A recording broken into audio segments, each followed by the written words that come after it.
సర్వీస్లో దూసుకుపోతున్న Ola electric Honda active electric scooter date fix ఇటువంటి లేటెస్ట్ ఈవీ అప్డేట్స్ని ఈరోజు మన ఈవీ కుర్రాడు లైవ్ ఛానల్లో తెలుసుకుందాం. నమస్తే, నేను మీ కృష్ణ చైతన్య మండేలో. మీరు చూస్తున్నారు ఈవీ కుర్రాడు లైవ్. మొదటిగా తాజా ఈవీ అప్డేట్స్ కోసం ఖచ్చితంగా మన ఈవీ కుర్రాడు లైవ్ ఛానల్ని సబ్స్క్రైబ్ చేసుకోండి. ఫస్ట్ అప్డేట్ చూసుకున్నట్లయితే ఓలా ఎలక్ట్రిక్ కంపెనీ వాళ్ళు తమ 500వ సర్వీస్ స్టేషన్ అయితే ఓపెన్ చేయడం జరిగిందండి. కేరళ రాష్ట్రంలోని కొచ్చి నగరంలో అయితే ఈ సర్వీస్ స్టేషన్ అయితే ఏర్పాటు చేశారు. ప్రజెంట్ కేరళ రాష్ట్రంలో అతిపెద్ద సర్వీస్ స్టేషన్ ఇదే అని చెప్పి కంపెనీ వాళ్ళు పేర్కొంటున్నారు.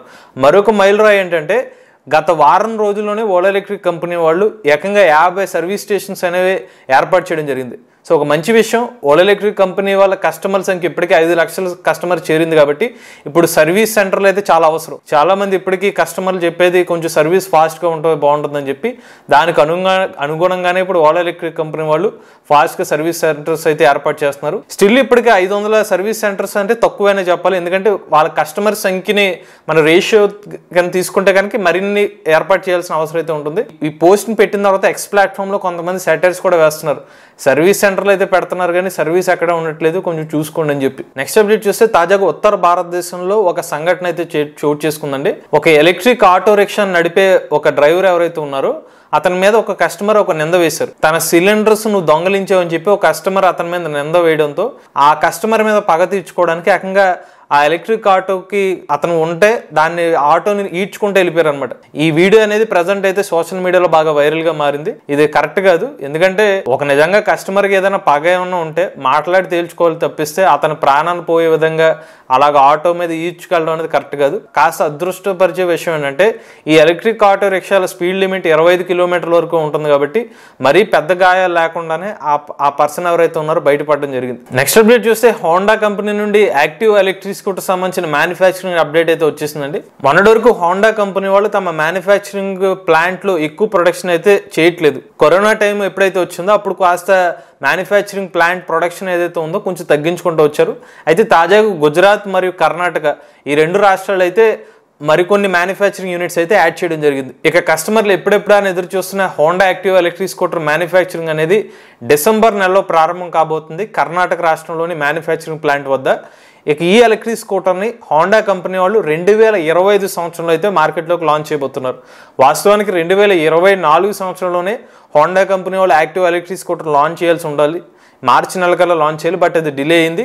ఇప్పుడు అందుతున్న సమాచారం ఏంటంటే 2024 సంవత్సరం ఎండింగ్ ఏమో వీళ్ళు మ్యానుఫ్యాక్చరింగ్ స్టార్ట్ చేస్తారు. అంటే లాంచ్ కూడా 2024 సంవత్సరం ఎండింగ్ ఉండొచ్చు. ఇక డెలివరీస్ వచ్చి మనకి మార్చ్, అంటే ఈ సంవత్సరం మార్చ్ అనుకున్నది కాస్త వచ్చే సంవత్సరం మార్చి నెలకి పోస్ట్ పోన్ అయ్యే అవకాశం ఉంటుంది. ఇక నెక్స్ట్ అప్డేట్ చూస్తే ఎవట్రాన్ మోటార్ స్పోర్ట్స్ అనే ఒక ఈవెంట్ అనేది సెప్టెంబర్ నెలలో ప్రారంభం కాబోతుందండి. ఈ ఎవట్రాన్ మోటార్ స్పోర్ట్స్ ఈవెంట్ యొక్క ప్రత్యేకత ఏంటంటే పూర్తిగా ఎలక్ట్రిక్ వాహనాలకు సంబంధించిన రేసింగ్ ఈవెంట్స్ ఉంటాయి, ఎగ్జిబిషన్స్ ఉంటాయి అనమాట. సో ఎవరైతే ఎలక్ట్రిక్ వెహికల్ సంబంధించిన రేసింగ్ ఈవెంట్స్ ఇష్టపడతారో లేకపోతే ఈవీ సంబంధించిన టిప్స్ కావాలనుకుంటున్నారో అంటే రేసింగ్ ఎక్స్పర్ట్స్ డైరెక్ట్గా కలవచ్చు. అక్కడ డిస్ప్లే చేసిన వెహికల్స్, కొత్త వెహికల్స్ ఏదైతే ఉంటాయో అవి అయితే చూడొచ్చు. ఇప్పటికే torque Motors, Ather energy company వాళ్ళు అయితే ఈ పర్టికులర్ ఈవెంట్లో అయితే వీళ్ళు పార్ట్నర్షిప్గా ఉన్నారు. సో టార్క్ మోటార్ సంబంధించిన క్రెటాస్ ఆర్ ఎలక్ట్రిక్ బైక్ అయితే రేసింగ్ ఈవెంట్లో కనిపించబోతుంది. అలానే ఏథర్ 450X ఎలక్ట్రిక్ స్కూటర్ కానీ ఏథర్ ఏపెక్స్ ఎలక్ట్రిక్ స్కూటర్ అయితే ఈ రేసింగ్ ఈవెంట్లో పాల్గొనబోతున్నాయి. అలానే కొన్ని ఈవీ కంపెనీస్ కూడా ఈ ఎగ్జిబిషన్ సెంటర్ వద్ద తమ వెహికల్స్ని డిస్ప్లే చేసే అవకాశం అయితే ఉంటుంది. నెక్స్ట్ అప్డేట్ చూస్తే కొమాకి కంపెనీ వాళ్ళు తమ కొమాకి రేంజర్ ఎలక్ట్రిక్ స్కూటర్ సంబంధించిన బూట్ స్పేస్ అయితే వీళ్ళు ఇప్పుడు అప్డేట్ చేయడం జరిగిందండి. ఇప్పటి వరకు ప్రజెంట్ కొమాకి సంబంధించిన రేంజర్ ఎలక్ట్రిక్ స్కూటర్లో డిఫాల్ట్ గా కొన్ని 2 స్టోరేజ్ స్పేసెస్ అయితే ఇస్తున్నారు. 2 బాక్సుల లాగా ఉంటాయి. బట్ ఇప్పుడు మరింత స్టోరేజ్ అయితే పెంచి 60 లీటర్ల వరకు ఒక స్టోరేజ్ స్పేస్ కెపాసిటీ అయితే ఇస్తున్నారు. ప్రజెంట్ అయితే కొమాకి రేంజర్ ఎలక్ట్రిక్ స్కూటర్లో 2 బ్యాటరీ ప్యాక్ వేరియంట్స్ ఇస్తున్నారు. 4 kWh బ్యాటరీ ప్యాక్ వేరియంట్తో దాదాపుగా 160 కిలోమీటర్ల వరకు సర్టిఫైడ్ రేంజ్ ఆఫర్ చేస్తున్నారు. 5 kWh బ్యాటరీ ప్యాక్ వేరియంట్తో 200 నుండి 220 కిలోమీటర్ల సర్టిఫైడ్ రేంజ్ అయితే కంపెనీ వాళ్ళు క్లెయిమ్ చేస్తున్నారు. ఇక ఈ ఎలక్ట్రిక్ బైక్లో 80 నుండి 85 కిలోమీటర్ల వరకు టాప్ స్పీడ్ అనేది ఆఫర్ చేస్తున్నారు. ప్రజెంట్ ఈ ఎలక్ట్రిక్ బైక్ యొక్క రేటు 1,85,000 రూపాయల నుంచి అయితే స్టార్ట్ అవుతుంది. నెక్స్ట్ అప్డేట్ చూస్తే స్నే ఇండియా కంపెనీ వాళ్ళు SKT 105E అనే ఒక డంప్ ఎలక్ట్రిక్ ట్రక్ని అయితే వీళ్ళు మార్కెట్లోకి లాంచ్ చేశారు. ఈ డంపింగ్ ఎలక్ట్రిక్ ట్రక్ వల్ల ఉపయోగం ఏంటంటే ఎక్కువగా మనకి మైనింగ్ ప్రదేశాల్లో అయితే ఈ ఎలక్ట్రిక్ ట్రక్ని యూజ్ చేస్తారు. మైనింగ్ ప్రదేశంలో ఎక్కువ పొల్యూషన్ ఉంటుంది. అటువంటి ప్రాంతాల్లో ఇలా ఎలక్ట్రిక్ బ్యాటరీ ప్యాక్తో పనిచేసే ఒక ట్రక్ని యూజ్ చేయడం వల్ల కొంతమేరకు పొల్యూషన్ తగ్గించవచ్చు. అలానే కాస్త మెయింటెనెన్స్ కూడా రేట్లు తగ్గించుకోవచ్చు అనే ఉద్దేశంతో ఈ స్నే ఇండియా కంపెనీ వాళ్ళు అయితే ఎలక్ట్రిక్ ట్రక్ ని అయితే మార్కెట్ లోకి లాంచ్ చేశారు. ఈ స్నే ఇండియా కంపెనీ వాళ్ళు ప్రధానంగా మైనింగ్ సంబంధించిన ఎక్విప్మెంట్ ని మ్యానుఫ్యాక్చర్ చేస్తారు. అందులో భాగంగానే వీళ్ళు ఇప్పుడు ఎలక్ట్రిక్ ట్రక్ ని కూడా మ్యానుఫ్యాక్చర్ చేశారు. దీని లోడ్ కెపాసిటీ చూసుకున్నట్లయితే 70 టన్నుల లోడ్ కెపాసిటీ ఇస్తున్నారు. ఇక దీని టాప్ స్పీడ్ వచ్చి 45 కిలోమీటర్ల వరకు టాప్ స్పీడ్ తో అయితే ఈ ఎలక్ట్రిక్ ట్రక్ అయితే ప్రయాణించగలుగుతుంది. నెక్స్ట్ అప్డేట్ చూసుకున్నట్లయితే ఎంజీ మోటార్స్ కంపెనీ వాళ్ళు ఎప్సిలాన్ గ్రూప్ కంపెనీ వాళ్ళతో టైప్ అయ్యారు. వీళ్ళ టైప్ అవడానికి కారణం ఏంటంటే బ్యాటరీ ప్యాక్ సంబంధించిన రీసైక్లింగ్ బాధ్యతలు అనేవి ఎప్సిలాన్ గ్రూప్ అయితే చూసుకోబోతున్నారు. ఎప్పుడైనా ఇప్పుడు ఎలక్ట్రిక్ కార్లకి మాక్సిమం ఇస్తే ఒక 8 years పాటు బ్యాటరీ ప్యాక్ వారంటీ ఇస్తారు. ఇన్ని సంవత్సరాలు అయిపోయిన తర్వాత బ్యాటరీ ప్యాక్ అనేది రీప్లేస్ చేసే అవకాశాలు ఉంటాయి. కొన్నిసార్లు దానికన్నా ఎక్కువ సంవత్సరాలు కూడా బ్యాటరీ ప్యాక్ వారంటీ వచ్చే అవకాశం ఉంటుంది, లైఫ్ ఉంటుంది. కొన్నిసార్లు 8 సంవత్సరాల లోపలనే ఏమైనా ఇష్యూస్ వస్తే బ్యాటరీ ప్యాక్ని రీప్లేస్ చేయాల్సిన పరిస్థితి ఉంటుంది. అటువంటి సందర్భాల్లో ఈ బ్యాటరీ ప్యాక్స్ని పర్యావరణానికి హాని చేసే విధంగా ఉండకుండా వీళ్ళు రీసైక్లింగ్ చేయడం కోసం ఈ ఎప్సిలాన్ గ్రూప్ వాళ్ళతో అయితే టైఅప్ అవుతున్నారు.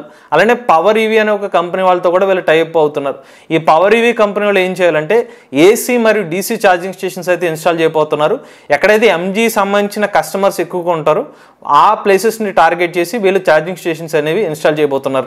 చివరి అప్డేట్ చూసుకున్నట్లయితే అదానీ సంస్థలు భారతదేశంలోనే అతిపెద్ద హైబ్రిడ్ సోలార్ మరియు విండ్ ప్లాంట్ అయితే ఏర్పాటు చేయబోతున్నారు. దీనికి ఉన్న ప్రత్యేకత ఏంటంటే ఒకసారి ఈ సోలార్ ప్లాంట్స్ ని ఇన్స్టాల్ చేసిన తర్వాత ఏకంగా 30 GWh పవర్ని అయితే జనరేట్ చేయబోతున్నారు. సో ఎడారిల్ని వీళ్ళు ఫోకస్ చేసుకుని ఎడారి ప్రాంతాల్లో ఉత్తర భారతదేశంలో అయితే వీళ్ళు ఇన్స్టాల్ చేయబోతున్నారు. 30 GWhలో ఒక 26 GWh పవర్ ఏదైతే ఉందో సోలార్ పవర్ నుంచి అయితే ఈ శక్తిని అయితే జనరేట్ చేయబోతున్నారు. ఒక 4 GW పవర్ ఏదైతే ఉందో విండ్ ఎనర్జీ ద్వారా అయితే మిగిలిన ఎనర్జీ అయితే జనరేట్ చేయబోతున్నారు. ఇవి లేటెస్ట్ ఈవీ అప్డేట్స్ అండి. ఇటువంటి లేటెస్ట్ ఈవీ ఇన్ఫర్మేషన్ కోసం ఈవీ కుర్రాడి ఛానల్ సబ్స్క్రైబ్ చేసుకోండి. Charge the nature, drive the future.